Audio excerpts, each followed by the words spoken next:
I think I don't need to introduce this person sitting here who is an academic, economist, environmentologist, and for me, he is a fantastic historian because I really sort of follow a lot of his stuff for the last, I think, 10 or 12 years now.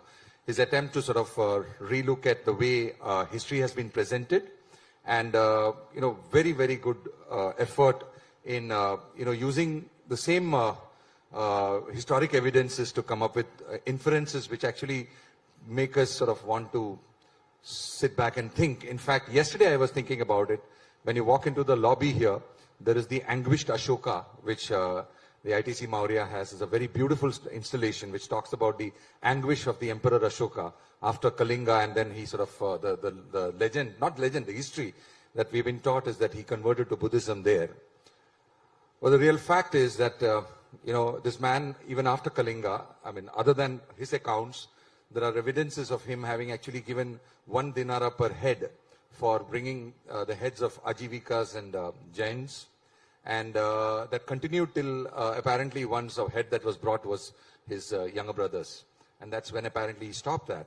There's a lot of evidence, that may be sort of interpreted in better light on, various other areas of our history, which Sanjeev has been trying to sort of bring light. And I think his efforts and people like his efforts in the future will help us understand ourselves and also probably sort of bring back more confidence in our stride as we sort of, go up to take our logical and deserved position in the, global high table, at the global high table. So thank you, sir. Thank you for being here. So our topic today is India, world's hope amidst retreating globalization. So first and foremost, retreating globalization is a Western voter discontent-based broad long-term trend, and that really does not have anything specifically do with China. And the current conversation about the so-called anywhere but China, ABC, to sort of take manufacturing bases or logistic chains, is mainly a very specific China-related issue, which is political changes in China, emergence of China as a geostrategic competitor to the leading power, etc. So my question to you, sir, is there really a big opportunity for India as a manufacturing base, or is the India opportunity a consumption market opportunity? So first of all, let me begin by thanking you for having me here. It's an absolute pleasure to speak to all of you. Let me begin by saying that I actually am not of the opinion that the world is going through de-globalization in any sustained sort of way. There was a certain architecture to the previous round of globalization which happened after the fall of the Berlin Wall. It was based, among other things, on a symbiotic relationship between the US and China. It was based on perhaps free movement of people in a certain sort of way, and so on and so forth.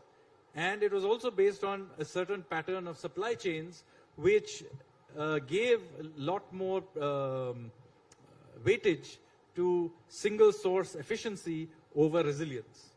I think that pattern and framework of globalization is certainly under challenge. That does not mean that we are deglobalization. There are many other ways in which we are also continuing to globalize. India is certainly already a very important part of that. For example, services exports is still booming. We are a beneficiary of that. Lots more things are still getting outsourced to India in the services sector. There's no doubt that India is getting inserted into the global supply chains. One big example of that is happening as we speak with problems you're seeing with the Foxconn factory for Apple in China, and the only other place in the world where Apple has a sizable capacity is right here in India. So I think there is an opportunity certainly over here for us to insert ourselves into the global supply chains, and we are already doing this.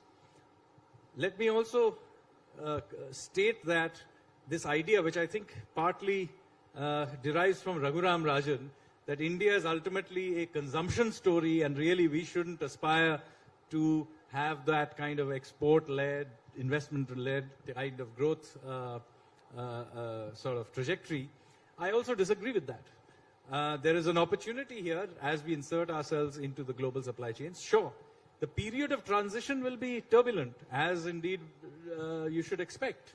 But whether it's China plus one, or even from simply our own internal strength, at the end of the day, let's be clear, GST meant that we signed a free trade agreement with ourselves. So finally, we do have a common market of some size, and it's growing rapidly. It's a useful market for the rest of the world. We can leverage that for scale for global markets, which we are trying to help through the PLI schemes. And so I am of the belief that an investment, export-driven growth model, which is not too dissimilar to what other countries did at certain points in their demographic cycle, is what we too will do and are also beginning to do. So I think that the growth rates that we are generating already, I mean, these are very turbulent times, we're still generating growth rates in the 7% range, nothing to sniff at it. But I would put my head out and say that if we get an open road, this economic machinery that we have built is capable of generating 9% GDP growth rate. Not just yet, because as I said, we need an open road. This is not open road, but it is capable of much higher growth rates if we get an opportunity. So what are those obstacles you would say in the open road? So the first big obstacle to that open road is actually the rest of the world and the disarray it is in. It's not surprising, given the COVID shock, the geopolitical events in Eastern Europe, oil prices and so on. But it does mean that the rest of the world is right now slowing down and liquidity being sucked out, which is also inevitable given the amount that it was pumped in earlier. But in that environment, if we are growing at 7%, it is I would argue, not a great idea to try and push for even further growth, because the difference between our growth rate and the rest of the world's growth rate will ultimately show up in our external accounts. I mean, the speed at which our imports can grow will outmatch the speed at which we can export to other countries when they are decelerating. So given that constraint, which I think is a constraint, macroeconomic constraint we need to watch, I would argue that a restrained macroeconomic approach, which the RBI has so far done and so has the finance industry, is the correct approach. This is not the time to try and overextend ourselves. Any growth rate in the 6.5% to 7% growth rate is not to be sniffed at, even in the best of times. So let us be satisfied with it for now. But the time will come when we will be able to press the accelerator, and I'm assuring you that the Indian supply side is ready for the big time. Okay. Just a small one before we go to the larger part. That would mean that we could infer from your point here that we're not really looking at the next year, next financial year, to be much different from this year, because there is this talk about a global recession coming up, and then that can have impact over FY24. So you think FY24 is not going to be, gloomy? This is difficult things how do I predict, for example, the Ukraine war or things like that? But let me say that... particularly in the light of the 24 election. No, well, India's election cycle is not something the rest of the world may care about. But let me say that there are few things here that are kind of peculiar to our times. Now, supposing the world was slowing down at this point in time, typically what would happen, commodity prices would fall. You would be typically cutting interest rates. So we are right now in a situation where we expect the world to slow down next year, but we are actually hiking interest rates because we are undoing the excesses of the past. So the automatic stabilizers in the system are not working. Similarly, because of Ukraine, OPEC, or whatever you may say, commodity prices are also, particularly energy prices and specifically, are not falling, and so on and so forth. So those automatic stabilizers will eventually pop up. If the world genuinely slows down the way everybody expects, at some point in time, the rest of the world will also begin to cut interest rates. I would guess somewhere towards the very end of 23, some reversal will begin to happen. While we may have some problems with global liquidity, let me tell you, places like Europe cannot, and much of the emerging world will not be able to sustain this either. So at some point in time, these automatic stabilizers will kick in, and we will be able to then easier liquidity, presumably energy prices will return to something more sensible, and all of those circumstances play to our strengths. Thanks a lot. Now going to my favorite topic about you, the history part of your ocean of churn, your very, very brilliant work. Now, the China plus one trend works as much for India as to our sister subcontinent, which is Southeast Asia.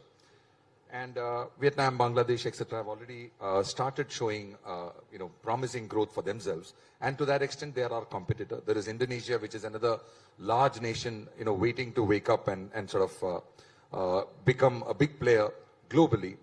We are actually united by culture, religion, and even blood to a large extent. Besides history, of which you are the expert, we also share a very, very important common threat for the next few decades, which is the climate change threat, which is going to, sort of hit the tropical countries. And out of that, I think about 2.5 billion people out of 3 billion people are going to be hit by the heat waves and hurricanes, etc., are living in these two parts. So how is it that how will, in the first part, what are India's opportunities and comparative situation vis-a-vis these countries for the China plus one opportunities? And second, if India has to eventually rise to its deserved position as a leader at the global stage, Indian Ocean, and what you said, which is Dar es Salaam to Perth, is our backyard. So what is it that we are doing to, one, increase our influence, two, work with them and actually probably contribute to them to sort of raise our common stature to a certain extent? So you're absolutely right. We have typically thought of our sort of neighborhood in very limited terms. And our thinking is, there is a northern border is China, and the other side is Pakistan, and that's the limits of who our neighborhood is. And of course, we have historical problems with both these countries. On the other hand, if you take a wider perspective, and particularly a maritime perspective, then you will see that we have many other neighbors. And you mentioned Southeast Asia. There is Eastern Africa. By the way, Australia is also a neighbor from a maritime perspective. We have taken on the Western view that Australia is a Pacific Ocean country. But in fact, Australia is also an Indian Ocean country. In fact, it's after India, it's the second largest Indian Ocean economy. And the bits of it that is useful to us, particularly from a commodity supply perspective, is in Western Australia. So I think we should certainly, first of all, mentally remap ourselves and decouple from this Indo-Pak, Sino-India, that kind of thinking, binaries, to begin to think of our neighborhood in slightly wider terms. And in that context, we have, first of all, begun to do it in various ways. One is geostrategically. The terms like, for example, the Indo-Pacific, the Quad, which is a much more concrete thing, but also now with the free trade agreement with Australia. So we are doing concrete things to sort of begin to think of our neighborhood differently. But I think if we are aspiring to be a global leader, then we need to also think globally. And here, of course, we are going to presumably sign very soon a Indo-UK free trade agreement. But at multiple ways, we need to begin to punch at our weight. Forget above our weight. Yeah. We are not even punching at our weight in global forums in any meaningful way. At best, we tend to be very disruptive, delay the WTO discussions or get in the way of other people's treaties in some climate thing. But I think we now need to begin to think of ourselves in a leadership position. That opportunity arises right now with the G20. I think we've got to take it in a positive sense rather than in a negative way that we have historically. Our negative approach to dealing with the rest of the world. If we clearly articulate our interests, interestingly, the rest of the world accommodates it. And we saw that happening with the Russian oil issue. Once we articulated what we wanted to do, the rest of the world accommodated it. Our problem was eternally whining, but not articulating what we wanted to do. When we did, we got our way. So I think there's an opportunity here to play a punch at our own weight.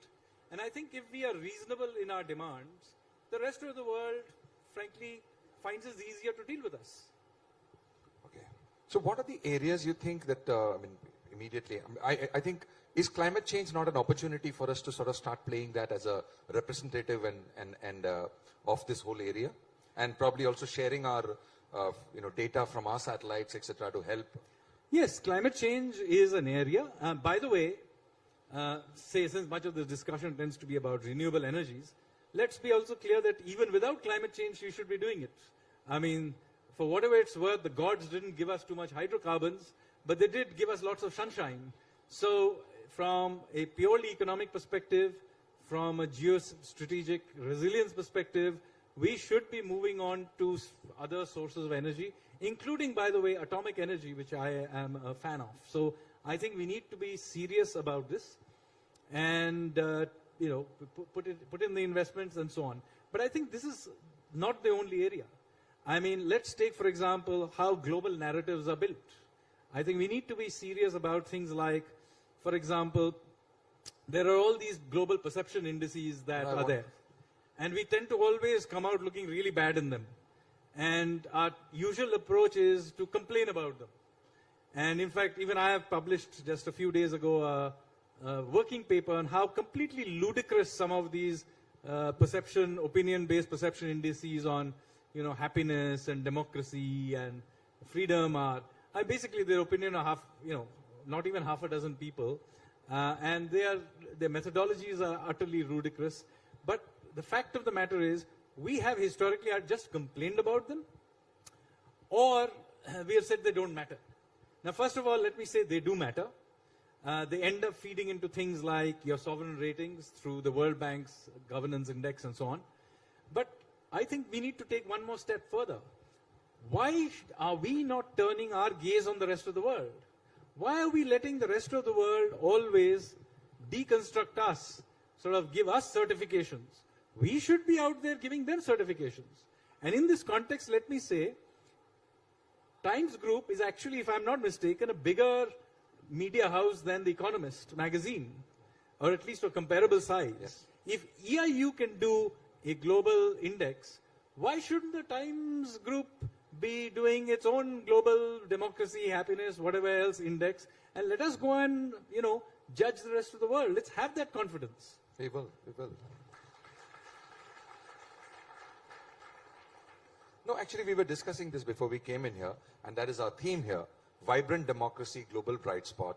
And we've been talking about it for the last 5 to 8 years since we've been doing these large format events, that India's growth has to be also viewed with the fact that it is coming with consensus.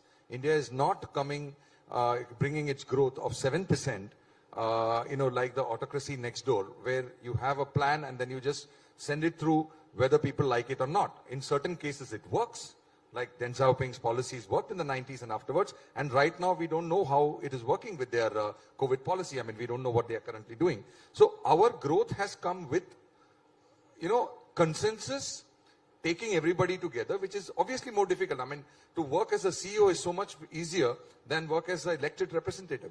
From that point of view, it is quite funny to sometimes see. Right now, for instance, in one of the, I think it's EIU, Economist Democracy Index, I think, Hong Kong has a higher score than India. It's quite strange. No, I think this is where we need to challenge these narratives. You have these indices that, by the way, I'm not the first person or only person who has challenged them. We have been doing it for years. You had recently an Australia-based professor, Dr. Salvatore Barbones, who had also made, some questions about the sanctity of many of these indices.